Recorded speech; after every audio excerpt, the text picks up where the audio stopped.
অতি শীঘ্ৰে যাতে এই গেটখনৰ যি নাম ফলকটো আছে এই নাম ফলকটো য'ত যেনেকৈ উদ্বোধনী সময়ত যেনেকৈ ৰাখা হৈছিল তেনেকৈ যাতে ৰাখে।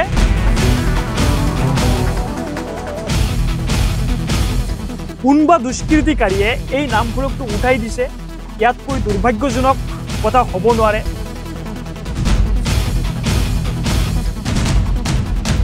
শেষৰবাৰ অনুৰোধ কৰিছোঁ যে এই গেটটোত য'ত যেনেকৈ এই লাইটখন যেনেকৈ আছিল লাইটখনটো হ'ব লাগে, যাতে ৰাতিৰ এন্ধাৰত গেটখন ভালকৈ দেখিব পাৰোঁ তেনেকুৱা এটা ব্যৱস্থা কৰি দিব লাগে।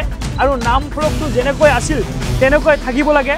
আমি 2 দিন সময়সীমা বান্ধি দিছোঁ। 2 দিনৰ ভিতৰত এই কামখিনি কৰিব বুলি বিটিআৰ প্ৰশাসনক মই অনুৰোধ কৰিছোঁ।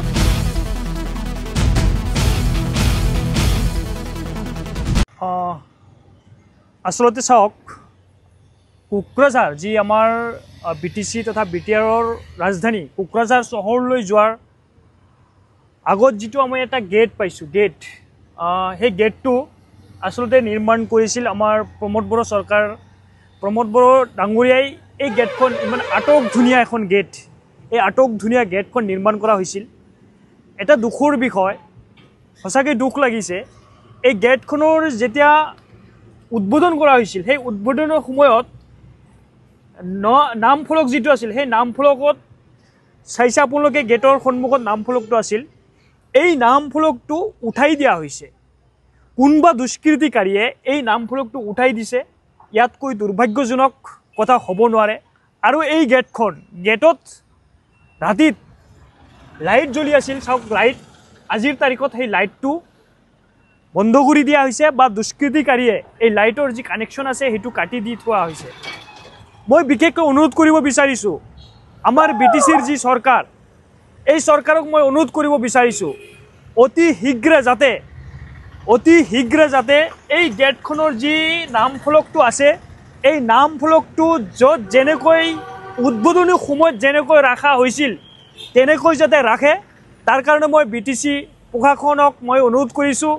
ইয়াতে এই নাম ফলকটোত আমাৰ প্ৰাক্তন বিটিআৰৰ CM প্ৰমোদ বড়ো চাহাবৰ নামটো আছিল, উৰ্খাও ব্ৰহ্ম ডাঙৰীয়াৰ নাম আছিল, লৰেন্স ইছলাৰী আমাৰ MLA। তাতকৈ ডাঙৰ কথা আৰু এটা আছে যে এই BTCৰ যোনজন প্ৰিন্সিপাল ছেক্ৰেটাৰীৰ নামটোৱে এই নাম ফলকটোত আছে। তাৰ পিছতো কোনোবা দুষ্কৃতিকাৰীয়ে আচলতে এই নাম ফলকটো এনেকৈ যেনেকৈ লগাই দিয়া আছিল তাৰ পৰা বাহিৰত ওলাই দিয়া হৈছে। ইয়াতকৈ দুৰ্ভাগ্যজনক কথা হ'ব নোৱাৰে। সেইকাৰণে মই পুনৰবাৰ বিটিআৰ প্ৰশাসনক মই অনুৰোধ কৰিব বিচাৰিছোঁ যে এই গেটখনৰ ইমান আটক ধুনীয়া গেটখন, এই গেটখনত আমাৰ এই কোকৰাঝাৰত যেতিয়া বাহিৰৰ পৰা আমাৰ লোকসকল আহিছে, ইতিমধ্যে আপোনালোকে চাইছে এই গেটটো লৈ বহুতে ইউটিউবাৰ হওক বহুত মানুহ আহি এই গেটখন লৈ এটা ভাল পৰামৰ্শ দিছে, ভাল লাগিছে, গেটখন ধুনীয়া হৈছে, তেনেকুৱা ধৰণৰ মন্তব্য আমি দেখা পাইছোঁ। সেইকাৰণে মই শেষৰবাৰ অনুৰোধ কৰিছোঁ যে এই গেটটোত য'ত যেনেকৈ এই লাইটখন যেনেকৈ আছিল লাইটখনটো হ'ব লাগে, যাতে ৰাতিৰ এন্ধাৰত গেটখন ভালকৈ দেখিব পাৰোঁ তেনেকুৱা এটা ব্যৱস্থা কৰি দিব লাগে। আৰু নাম ফলকটো যেনেকৈ আছিল তেনেকৈ থাকিব লাগে। আমি 2 দিন সময়সীমা বান্ধি দিছোঁ। 2 দিনৰ ভিতৰত এই কামখিনি কৰিব বুলি বিটিআৰ প্ৰশাসনক মই অনুৰোধ কৰিছোঁ। আৰু যদি আপোনালোকে কৰিব নোৱাৰে তেনেহ'লে 2 দিন পিছত আমি আহি সেই নাম ফলকটো আৰু এই লাইটৰ ব্যৱস্থা কৰিব লাগিব বুলি মই ভাবিছোঁ, যাতে এইটো পৰ্যায়ত যাব লগা নহয়। সেইকাৰণে মই ভাবোঁ আপোনালোকে যাতে আমি কৰিব নালাগে, যাতে BTC প্ৰশাসনে আপোনালোকে এই নাম ফলকটো আৰু এই লাইটৰ ব্যৱস্থা কৰিব বুলি মই আশা কৰিছোঁ। আৰু বিটিআৰ অঞ্চলবাসী ৰাইজ সকলোৱে নহ'লে দুখ পাব, সকলোৱে মানে আচলতে এই যি ঘটনাটো হৈছে এইটো উদ্বেগ প্ৰকাশ কৰিব।